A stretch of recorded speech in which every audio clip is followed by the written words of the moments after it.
Bienvenue dans le podcast d'Amplify Change sur l'approche positive à la sexualité. Mon invitée aujourd'hui est Liliane Randiana Solo. Liliane est une jeune femme activiste malgache qui travaille avec l'association Projet Jeunes Leaders à Madagascar. Projet Jeunes Leaders est une association fondée par des jeunes, axée sur les jeunes et employant des jeunes animateurs et animatrices qui sont actifs et travaillent dans les collèges publics et qui sont appelés Jeunes Leaders. Liliane a débuté dans l'organisation en tant que jeune leader en 2014 et est la responsable de communication et plaidoyer de Projet Jeunes Leaders et elle a un master en sciences sociales. Liliane, bienvenue dans ce podcast. Nous sommes très ravis de vous accueillir aujourd'hui et nous savons que nos auditrices et auditeurs ont hâte d'en savoir plus sur vous et votre travail. Bienvenue.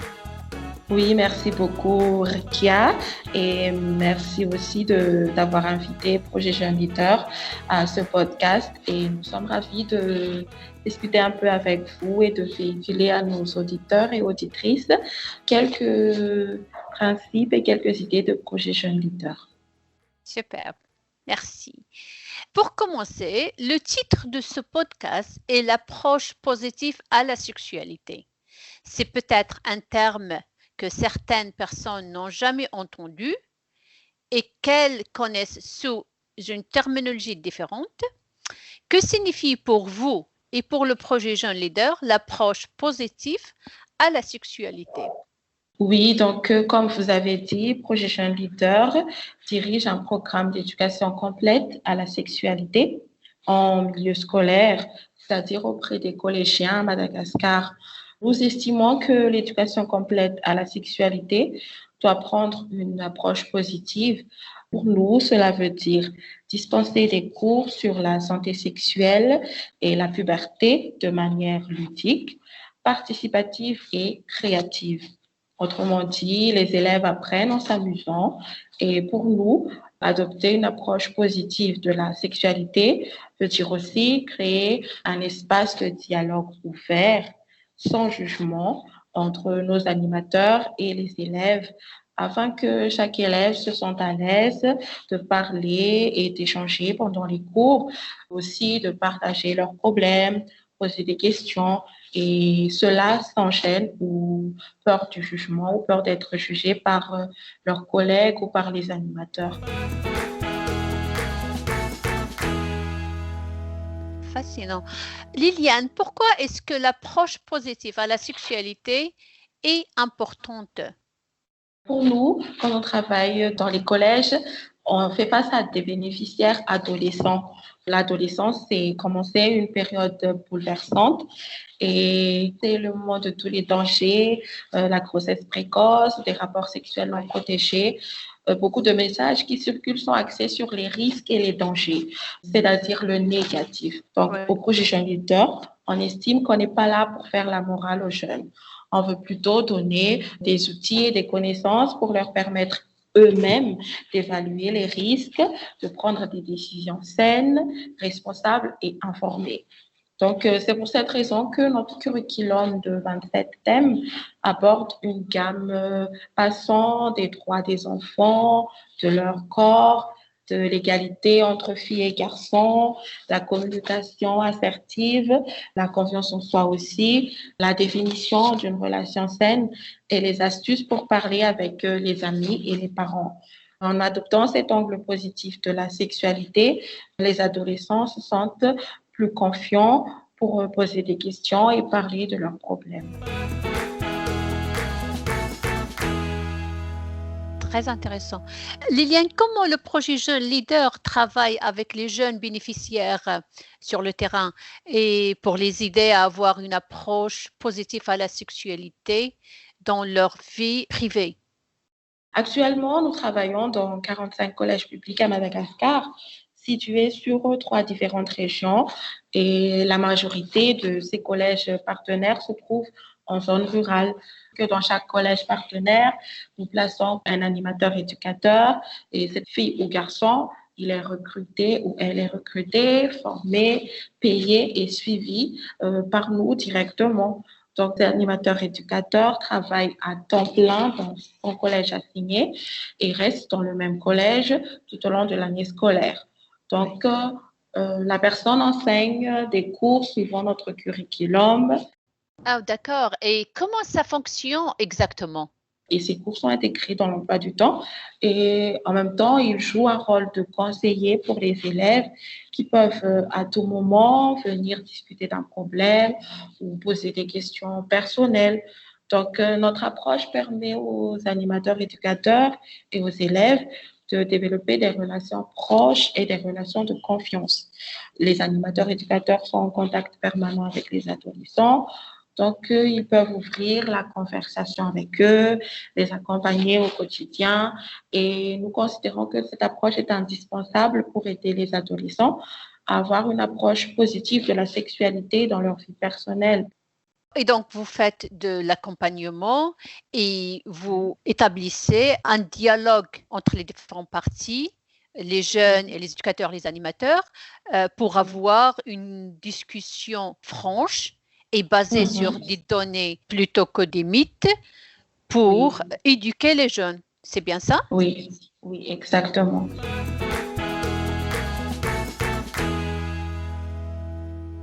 Et donc, à part ça, quels sont les autres aspects des droits et de la santé sexuelle et reproductive qui peuvent être améliorés grâce à une meilleure sensibilisation à l'approche positive à la sexualité, à votre avis? À mon avis, le premier aspect, c'est le droit à l'information. Une vocation de l'éducation complète à la sexualité que nous disposons, c'est donner accès aux jeunes des informations vraies et complètes, comme je vous avais dit tout à l'heure, qui ne sont pas basées sur des mythes. Donc, grâce à une approche positive faite par des jeunes animateurs éducateurs, les adolescents peuvent avoir des connaissances complètes sur leur corps et leurs droits et ainsi entretenir des relations saines avec les personnes autour d'eux. Un autre aspect aussi, c'est l'augmentation de la confiance en soi des jeunes. Oui. Un jeune qui se connaît, qui connaît son corps et qui connaît ses droits peut facilement se développer et devenir autonome, ainsi avoir une transition saine vers l'âge adulte. Moi, par exemple, je n'ai pas bénéficié d'une éducation complète à la sexualité quand j'étais adolescente.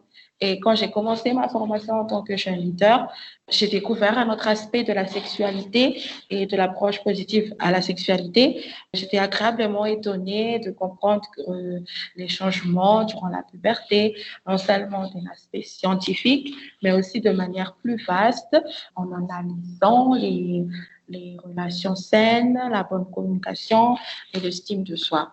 Personnellement, cela m'a permis d'appréhender ma santé sexuelle et surtout mes droits sexuels de manière responsable. J'ai approché les personnels de santé avec confiance et ainsi j'ai pu leur demander des renseignements ou des informations en toute confiance et dans un échange convivial et cordial. Et donc, comment communiquez-vous sur votre travail en termes d'approche positive à la sexualité? Dans notre travail, nous gardons la communication avec tous nos bénéficiaires en permanence. Pour cela, nous avons élaboré un magazine d'information accessible aux élèves, aux administrateurs des écoles, ainsi qu'aux parents. Et dans ce magazine, nous communiquons sur les activités des animateurs, les cours ou les thèmes, par exemple, les activités de projet Jeune Leader en général, ou aussi les nouveaux collèges partenaires. Nous y partageons aussi des histoires et témoignages de ces bénéficiaires. Pour nous, c'est surtout un canal de communication avec nos bénéficiaires, car en même temps, ils lisent, mais ils peuvent aussi envoyer des feedbacks à travers ce magazine qui a un espace pour recueillir les informations ou les feedbacks des bénéficiaires. Et dans les communautés scolaires, Et aussi, quels sont les défis que vous avez eu à surmonter et comment? nous avons eu quelquefois affaire à des enseignants qui ne sont pas convaincus par notre approche et par le programme d'éducation complète à la sexualité que nous fournissons. Souvent, c'est parce qu'ils ne connaissent pas le programme. le programme que nous faisons. Et notre magazine d'information à ce moment-là sert à faire connaître Projet Jeunes Leaders aux gens et acteurs de la vie des adolescents. Et c'est aussi notre outil pour relever le défi de faire de la sensibilisation, d'atteindre nos bénéficiaires et de donner ces informations aux adolescents. Et donc, si vous avez des professeurs qui sont pas à 100% convaincus, est-ce que vous avez eu à adapter votre approche dans quelques établissements particuliers pour faire passer le message? Actuellement, nous travaillons dans les collèges, donc les enseignants, soit ils sont convaincus par ce que nous faisons et donc ils sont au courant de ce que nous faisons, des activités, des thèmes et de la façon dont les animateurs éducateurs apportent cette éducation complète à la sexualité, soit ils ne sont pas au courant et donc ils peuvent émettre quelques résistances à cette éducation complète que nous disposons. Donc, nous ne touchons pas au curriculum que nous donnons aux collégiens, mais nous essayons de les approcher de façon cordiale. Ah, d'accord. Et comment ça marche du côté de plaidoyer? Et comment vous travaillez avec des instituteurs qui sont généralement d'une tendance conservatrice, surtout vis-à-vis de la santé sexuelle et reproductive? Je fais partie de l'équipe qui s'occupe de cela parce que notre plaidoyer se fait au niveau local, mais aussi au niveau national. Nous élaborons quelques programmes ou moments de détente et d'échange avec les enseignants afin de leur montrer notre programme, ce que nous enseignons aux enfants. Peut-être qu'ils ne vont pas tout de suite soutenir notre activité, mais ils essaient de comprendre. Et petit à petit, ils accordent de l'importance à ce que font les animateurs éducateurs dans les collèges.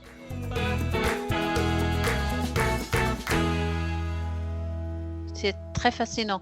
Et donc, Liliane, notre dernière question, ça se réfère à quelles sont les 3 étapes que vous conseilleriez aux auditrices et auditeurs qui souhaitent inclure l'approche positive à la sexualité dans leur travail sur les DSSR ou les droits à la santé sexuelle et reproductive? Pour nous, la première étape serait d'identifier à qui souhaite-t-on dispenser ce travail. Chaque groupe ou chaque type de bénéficiaire a ses valeurs et ses cultures. Donc, la première étape, c'est de connaître qui sont ces bénéficiaires, c'est quoi leur façon de faire, quelles sont leurs cultures, quelles sont leurs valeurs. Ensuite, il faut élaborer un programme positif sous toutes ses formes. Donc, de tous les côtés, être positif dans l'approche, dans les messages et la bienveillance et la communication positive doivent toujours transparaître dans chaque activité. Et la dernière étape serait d'établir un système de suivi et d'accompagnement permanent parce que l'approche positive, ça ne se fait pas en une séance, ça ne se fait pas en une journée, ça s'accompagne au jour le jour. Donc, il faut établir ce système. Liliane, merci beaucoup d'avoir été une invitée aussi passionnante et merci beaucoup pour cet échange très intéressant. Ce fut un plaisir de vous accueillir dans notre podcast aujourd'hui. Merci beaucoup. Merci beaucoup à vous aussi. La prochaine fois sur le podcast d'Amplify Change. Bonjour, je suis Héloïse Walton. Je suis chargée des opérations seniors chez Manion Daniels et l'une des expertes formées sur la sauvegarde des enfants et des adultes vulnérables. Je suis l'invitée du nouveau podcast d'Amplify Change sur la sauvegarde. Soyez à l'écoute pour m'entendre parler de ce qu'est la sauvegarde, pourquoi c'est si important et savoir ce que vous pouvez faire pour l'intégrer à votre travail sur les droits et santé sexuelle et reproductive.